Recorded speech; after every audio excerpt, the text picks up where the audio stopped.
"This house is mine now, Rachel. There's no room for you, so get out." My mother-in-law's cheerful voice filled the room, leaving Bob and me stunned. We had returned home to our city apartment after a successful birth in my hometown, only to find the door unlocked. Fearing an intruder, we cautiously entered, only to be greeted by my mother-in-law sipping tea in the living room, boldly declaring her claim. "My name is Rachel. I met Bob at a social gathering, and later we got married," she announced. From the outset, my mother-in-law had never seemed to approve of Bob and I meeting at such an event. "A woman who attends such a scandalous event will never be my daughter-in-law," she muttered upon our first encounter. But I silenced her with a smile, pointing out that Bob had attended the same scandalous gathering. Of course, the event in question was nothing of the sort. It was merely a gathering hosted by our colleagues from work. My mother-in-law, a single mother who had raised Bob with great care, seemed genuinely saddened when Bob moved out to get married. It appeared that her constant picking on me stemmed from this sadness. However, my strong heart prevented her attacks from having any effect. Frequently invading our home without invitation, my mother-in-law would take the train over, knowing Bob was at work. As someone who only went into the office once a week and worked from home the rest of the time, I couldn't ignore her persistent doorbell ringing and knocking, especially considering the disturbance it caused to the neighbors. Bob, whose job required him to be out every day, was not around during the day to deal with her. My mother-in-law would then proceed to complain about dishes in the sink, laundry piling up, and every other household chore she could find. She would go through every room without hesitation, criticizing any task she saw being done casually. Her catchphrase seemed to be, "Poor Bob, to have such a wife." I should have raised him to expect much higher standards for women. Yet despite her disapproval, Bob's love for me remained unwavering, much to my mother-in-law's dismay. Originally, I had a preference for older, dapper men, but Bob, who is 3 years younger than me, pursued me fervently, leading us to date and eventually marry. Whenever my mother-in-law picked on me, Bob would become very angry. I always reported to him what my mother-in-law said, prompting him to call her and say, "Mom, it's a hassle when you come without calling. Rachel isn't just hanging around at home, she's working." However, despite Bob's efforts, my mother-in-law never stopped coming unannounced. Instead, she often snapped at me, asking why I told Bob everything. Even before giving birth, I had grown accustomed to my mother-in-law's unannounced visits and complaints about housework.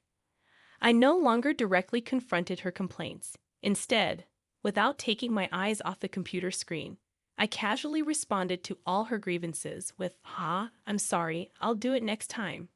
Despite my nonchalant attitude, I felt sorry for my mother-in-law, who seemed desperate to torment her daughter-in-law.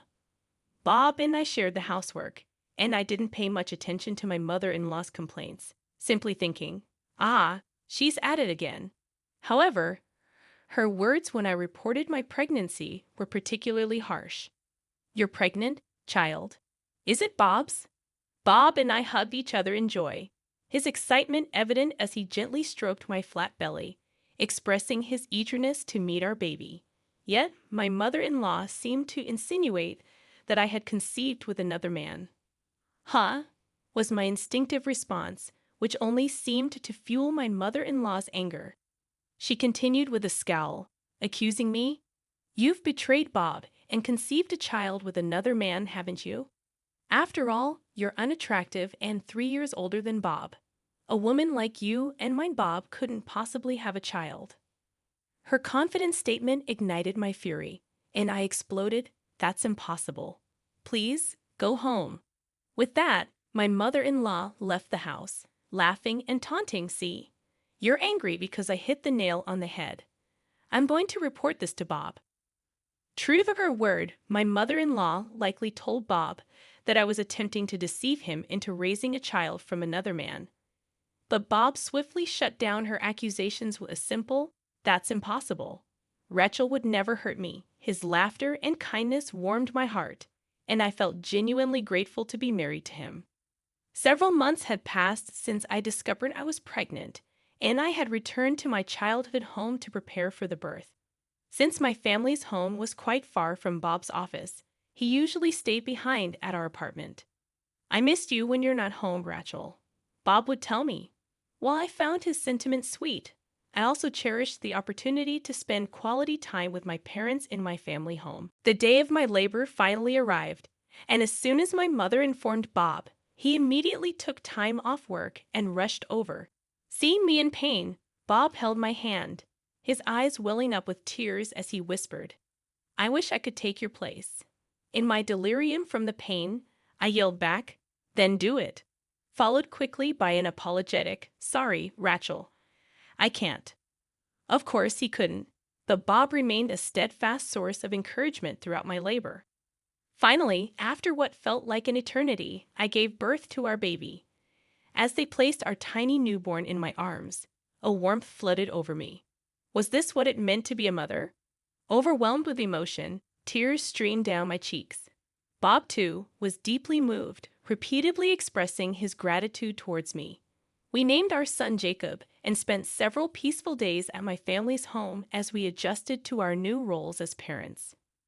Returning to our high-rise apartment, we were greeted with an unlocked door and my mother-in-law sipping tea in the living room.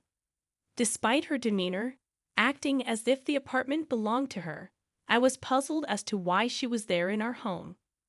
"Bob, did you give your mom a key?" I asked quietly. He vehemently shook his head in denial. As I turned to him, puzzled, my mother-in-law snorted and proudly displayed a key she had placed on the table. "I saw the key hanging at the entrance, so I borrowed it to make a copy," she admitted, seemingly pleased with herself. Indeed, we had a key hook at our entrance, but I never imagined my mother-in-law would steal it to make a copy. Taken aback by her audacity, I was startled when my mother-in-law finally noticed Jacob in Bob's arms. With a smile, she looked at Jacob's face and then turned to Bob. "Isn't that Rachel's child with some unknown man, Bob? You don't need to hold him. You're not the victim here. Just go home with me. You don't need to have anything to do with a woman like Rachel." "Are you still claiming that this is our child?" "I don't mind if you have a DNA test done. Why should I have to do that? It's obvious when you look at him. The baby is ugly, just like Rachel. He looks nothing like my handsome Bob." As she spoke, my mother-in-law glanced from Jacob to Bob. But seeing the fury on Bob's face, she froze.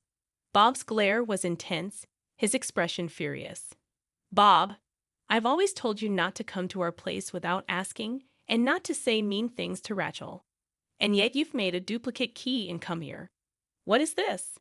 I watched as Bob confronted his mother. "I was just trying to protect you." She tried to defend herself. "What you're doing is not protecting me. All you've done is cause trouble for me.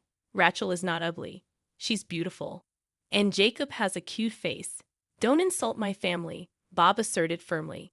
"Your family is supposed to be me, right?" In response to his mother's shaky question, Bob calmly replied, "My family is Rachel and Jacob." While my mother-in-law stood frozen in shock, I quickly gathered up our valuables. "Let's go somewhere else, Bob. Your mom seems to think this is her place." "Where are you going?" she demanded in a shrill voice. "That's none of your business," I cheerfully replied. "You said there's no place for me here, and I have work to do. So, we're moving. Goodbye." With that, Bob and I left the apartment. As we exited, Bob asked, "What should we do? Change the locks?" Considering the impending task of raising Jacob, I couldn't bear the thought of living in a place where my mother-in-law could drop in unannounced every day. "No, let's move. We'll sell the house for now. Perhaps we'll rent a weekly apartment." Agreeing with my proposal, Bob and I temporarily moved into a weekly apartment, ready to start anew. During that time, Bob and I rented an apartment in a new condominium, marking the beginning of our move out of the house my mother-in-law insisted was hers. She genuinely seemed to believe she had a claim to the room in the tower residence where we used to live, and showed a confused expression when I let the movers in, exclaiming, "What's going on?" "This room, you might think is yours, mother-in-law, but it's a house that Bob and I bought. The ownership of this house is Bob's, so you don't have any legal claim," I explained firmly as I held Jacob, observing Bob giving brisk instructions to the movers. My mother-in-law's face turned pale upon hearing this revelation. As she could have just returned to her original house, I wondered why she was so panicked. However, she answered my unspoken question with her next words. I have nowhere else to live but this house. I've already terminated the contract for my previous apartment, she confessed. I was surprised to learn that the apartment where my mother-in-law lived was a rental, and she had terminated the contract to live in this room. Bob, who had been listening to the conversation from a distance, was also taken aback. My mother-in-law then begged Bob and me, saying, "Please let me live in the house." However, Bob didn't allow it. As a final act of filial piety, he gave her a little money and told her, "You should be able to get back on your feet if you rent a room with this money." Still unable to bear the fact that she was being abandoned by her beloved son, my mother-in-law clung to Bob, crying, "Where will you live, Bob? I'm lonely. Please live with me." But there was no way Bob would agree to that. "I've told you over and over again to stop bullying Rachel, but you didn't stop, Mom. I appreciate that you raised me, but I wanted you to be happy that I've become independent and have a family. You relied too much on me, Mom. I think it's better for both of us if we never see each other again." With that, Bob made his stance clear, bringing an end to the emotional ordeal. At Bob's resolute words, my mother-in-law collapsed in tears, protesting, "No way." However, Bob's determination remained steadfast.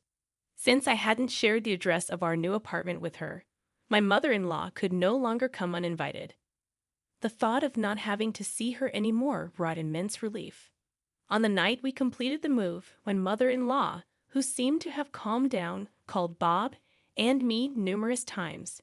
Busy taking care of Jacob, I hadn't paid attention to my smartphone and was startled to see the large number of missed calls late at night. I quickly set it to reject her calls. As her only son, Bob couldn't completely abandon his mom and took her calls for a while. However, each time Bob answered the phone, she began to spew insults about me. She even accused Bob of being brainwashed by me. Bob, usually kind and patient, seemed to be at his wits' end with the incessant ringing of the phone at all hours of the day and night. "Mom, I've tried not to abandon you because you're my mother and you raised me with care. But I'm at my limit," Bob finally confessed, his voice heavy with emotion. Despite my repeated warnings, my mother-in-law wouldn't stop bad-mouthing Rachel, and I didn't think she would ever change. "Mom, I won't answer the phone anymore, but I hope you can forgive me," Bob expressed, his voice heavy with guilt for having to sever ties with his own mother. It was clear he couldn't bear to hear his wife being disparaged every day. Receiving the declaration of severance, my mother-in-law was in tears on the other end of the phone. However, Bob firmly cut off all ties with her. Despite Bob, the landlord, telling her to vacate within a week, my mother-in-law refused and continued to occupy the empty room. Confused by her refusal to leave, we consulted a lawyer. When we conveyed through the lawyer that we might sue her, it seemed she finally left the house. We weren't sure what kind of life my mother-in-law had been leading since then, but she had been receiving financial support from Bob. Now that it was gone, she must be living a financially strained life. On the other hand, Bob, Jacob, and I were living peacefully in our newly purchased home. We were relieved when a new tenant quickly bought the room in the tower residence that we had decided to give up. Bob took paternity leave, easing the burden of raising our child single-handedly. "You're always working so hard, so I'll pick up the slack with the house chores during my paternity leave," Bob said, taking the lead in household tasks. Honestly, Bob is such a wonderful husband that I feel he's too good for me. Even when we had to deal with taking over my mother-in-law's house, I'm truly grateful to Bob, who stood with me through that ordeal. Recently, Jacob has learned to crawl and has been exploring the house. I spend my days smiling as I watch him with Bob, feeling grateful for the peaceful life we share.